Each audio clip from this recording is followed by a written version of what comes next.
Okay. Hi friends, welcome back to our channel.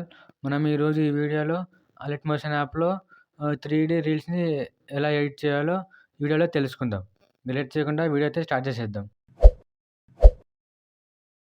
First of all alert motion యాప్‌ని open చేసి ఇక్కడ plus symbol కనిపిస్తుంది కదా, దానిపై క్లిక్ చేయండి. నెక్స్ట్ ఇక్కడ మీడియా అని కనిపిస్తుంది కదా, దానిపై క్లిక్ చేయండి. క్లిక్ చేసేసి ఒక ఫోటోని యాడ్ చేసేసేయండి. నెక్స్ట్ ఇప్పుడు ఈ ఫోటోకి రియలిస్టిక్ లుక్ రావడానికి ఇక్కడ బార్డర్ అండ్ షాడో కనిపిస్తుంది కదా, దానిపై క్లిక్ చేయండి.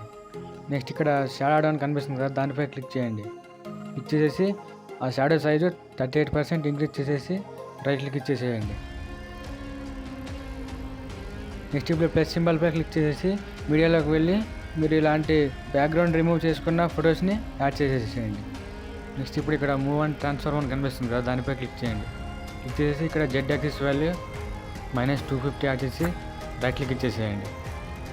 ఇప్పుడు ఆ ఇమేజ్ని మీకు ఏ పొజిషన్లో కావాలో ఆ పొజిషన్లోకి సెట్ చేసుకోండి. నెక్స్ట్ ఇప్పుడు సేమ్ ఇలాగే ఇంకొక PNG ఇమేజెస్ని కూడా యాడ్ చేసేయండి. దీనికి కూడా జెడ్ యాక్సిస్ వాల్యూ ఒక 1000 యాడ్ చేసేసేయండి. సేమ్ ఇలాగే మిగతా PNGs ఇమేజెస్ కూడా ఇలాంటి డిఫరెంట్ జెడ్ యాక్సిస్ వాల్యూస్ని యాడ్ చేసేసి మీకు నచ్చిన పొజిషన్లో యాడ్ చేసుకుని రైట్ క్లిక్ ఇచ్చేసేయండి.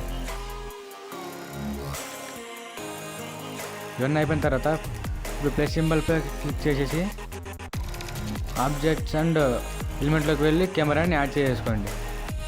యాడ్ చేసుకొని ఇక్కడ రెక్టాంగిల్ షేప్ కనిపిస్తుంది కదా, దానిపై క్లిక్ చేసేసి కెమెరాని ఆన్ చేసుకోండి. ఆన్ చేసిన తర్వాత ఇప్పుడు కెమెరాపై క్లిక్ చేయండి. క్లిక్ చేసి ఇక్కడ మూవ్ అండ్ ట్రాన్స్ఫార్మ్లోకి వెళ్ళండి. నెక్స్ట్ ఇప్పుడు స్టార్టింగ్లో ఒక కీ ఫ్రేమ్ యాడ్ చేయండి. అలాగే ఎండింగ్లో కూడా ఒక కీ ఫ్రేమ్ యాడ్ చేయండి.